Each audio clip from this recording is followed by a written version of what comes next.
Server डाऊनच्या समस्येनं आणि ration दुकानदारांच्या विविध मागण्यांना घेऊन ई पॉस मशीन केल्या विभागाकडे परत.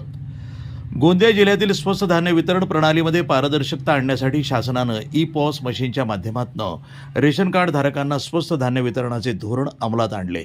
पण कधी इंटरनेटची समस्या तर कधी सर्व्हर डाऊन राहत असल्यानं स्वस्त धान्य वितरणामध्ये अडचणीत आहे.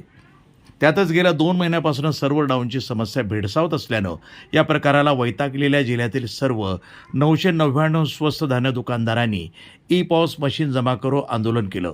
शासनातर्फे वर्ष 2018 पासून राज्यातील 52,000 स्वस्त धान्य दुकानदारांना ई पॉस मशीनच्या माध्यमातून स्वस्त धान्य वितरित करण्याची प्रणाली अंमलात आणली. ई पॉस पण गेल्या 2 महिन्यापासून ई पॉस मशीनच्या सर्व्हर डाऊनमुळं स्वस्त धान्य वितरणामध्ये अडचण येत आहे. परिणामी रेशन कार्ड धारक मोलमजुरी करणं मजूर अडचणीत आले आहेत. सर्व्हर डाऊनमुळे त्यांना वारंवार स्वस्त धान्य दुकानाच्या पायऱ्या झिजवाव्या लागत आहेत. तर स्वस्त धान्य दुकानदारांना बऱ्याचदा रेशन कार्ड धारकांच्या रोषाला सामोरं जावं लागतंय. याबाबत अनेकदा तक्रार करण्यात आल्या पण त्याची अद्यापही दखल घेण्यात आली नाही. परिणामी ही समस्या कायम आहे. जिल्ह्यातील सर्व 999 स्वस्त धान्य दुकानदारांनी ई पॉस मशीन परत करो आंदोलन केलं.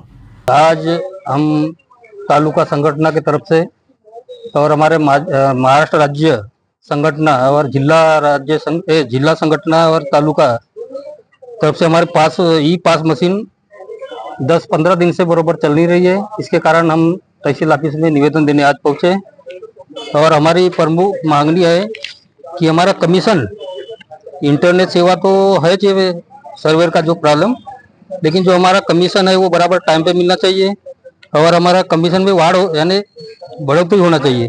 ये हमारी प्रमुख मागणी आहे. सातत्याने 20 जुलै 2024 पासून आपल्या इथल्या सर्वच पास मशीन बंद झाल्या आहेत आणि त्या चालत नव्हत्या. म्हणून आमच्या महासंघाने राज्य संघटना, जिल्हा संघटना आणि तालुका संघटना यांनी ठरवलं की आपल्याला सातत्याने वारंवार जी अडचण होत आहे त्याचा एक तोडगा म्हणून सर आम्ही 25 जुलैला सुद्धा तहसीलदार साहेबांना निवेदन दिलं. त्याच्यामध्ये आमच्या काही निवेदनावर समाधान झालेलं नाही. म्हणून आमच्या महासंघाने आणि जिल्हा लेवलने असं ठरवलं की आम्हाला नाइलाज असतो आज 5 ऑगस्ट रोजी सर्व राज्यामध्येच, जिल्ह्यामध्ये आणि तालुक्यामध्ये आपल्या जे ई पॉस मशीन आहेत त्या मशीन जमा करण्याचे आम्ही सर्वांनी ठरवलं आणि आम्ही आज इथं तहसील कार्यालय आमगाव इथं आलेलो आहोत. आमच्या मागण्या अशा आहेत सर की आमची ई पॉस मशीन, इंटरनेट सेवा आणि सर्व कायमस्वरूपी यांचा तोडगा निघावा.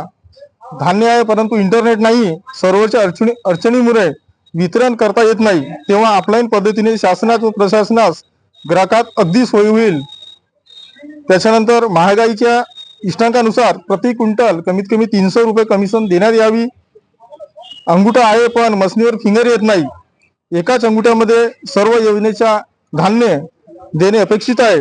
तसे न करता अनेक वेळा प्रत्येक योजनेचा अलग अलग अंगुठा घेण्यात येतो आणि तो तासनतास ग्राहकांना वेट करावा लागतो. त्यामध्ये ग्राहकांना सुद्धा परेशानी होत असते. केवायसी साठी आम्ही शासनास मदत करीत आहोत पण इंटरनेट प्रॉब्लेम काम न केल्यामुळे आम्हाला सुद्धा अडचणी निर्माण येत असतात.